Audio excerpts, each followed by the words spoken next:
Bishatse kumbwira yuko 3,000 ntabyo ufite wapi amafaranga mfite rwose nibona amafaranga nzabona kwa gatandatu oya nibwo ikibina mva mu kizafata amafaranga nubimbwire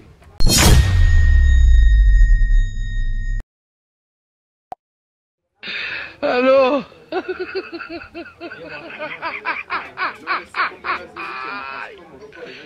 Wala kano. Ibintu byose niwe bumeshe ngiye wabifuse nabyukiye mu masuku mu rugo murahata n'ibitoki mundahata n'igitoki zaramba rero umwuka byaramba ubu noneho ikintu kinzanye hano ibintu birakomeye nyamuneka mfasha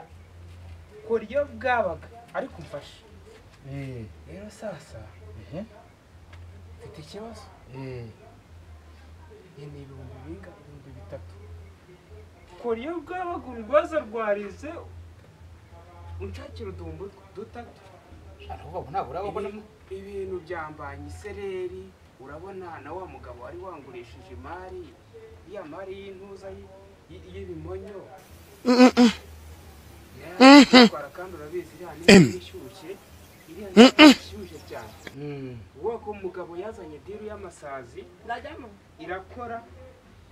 ariko iriya diru nanjye nari nayitangiye ngo ifite gahunda none nzaramba ni diru ishyushye bishyuriraho ni kashi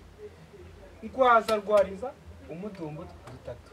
ntabwo urako ndimo ndahata ibitoki koko siko nari mfite amafaranga 1,000 gusa ngiye kumubona nkagura ibiro 2 by'igitoki nkagura n'ibishyimbo nkagura n'utunyanya kugira ngo nandeye ko narya oya se ni ukuri kw'Imana bishatse kumbwira yuko 3,000 ntabyo ufite wapi amafaranga mfite rwose nibona amafaranga nzabona kwa gatandatu oya nibwo ikibina mva mu kizafata amafaranga nubimbwire nese ubwo koko umugabo nkaho ngana gutyo reba umubiri ufite wonyine ubwawe 3,000 ntabyo ufite kungana gutya niyo mafaranga ubu ngiye kurya igitoki ariko narinyishimiye kambaza nkuru kugira ngo mbanze nkwereke kugira ngo ubone ubu se ni ibiki reka meneho gaki ibiri amazi ni ubuzima amazi ni ubuzima soko kurogezamo amazi se none se ariko uzi ko nta muntu unywa amazi umara imyaka 100 ariko umuntu utanywa amazi wese amara imyaka 100 abasaza ba kera nzaramba ko ariyo bwabaga shabyihorere ahubwo wowe niba ushaka no kugira nukuri reka nkwereke ikintu cyo mwizera kuva kera warandwaza rwe ko ariyo bwabaga kankubita agatekerezo kuko urumva n'ubundi ushaka bitatu urumva n'ubundi buranashonje sana imbabura hari inyuma uzucane utekana gatatu twirire oye nzarava sigo cyane niko bimeze nta kibazo cy'inzara mfite nkeneye bitatu ariko urimo kuvuga ngo bitatu reba izuba ryaratse ibintu byarakakaze wowe urumva ufite n'ibyo ukora ko duhuru bara amafaranga ubyibuke kungana gutya mu bitatu ntabyo ufite yari mu nzu cyaka amafaranga ube iminsi irasa imunsi wo kwa kangahe ntago iminsi isa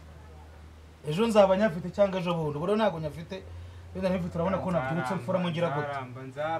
nzaramba diru yanjye urayinyicishije nzaramba oya ntago nyinshi reka ubwo reka nshaka ibyo turya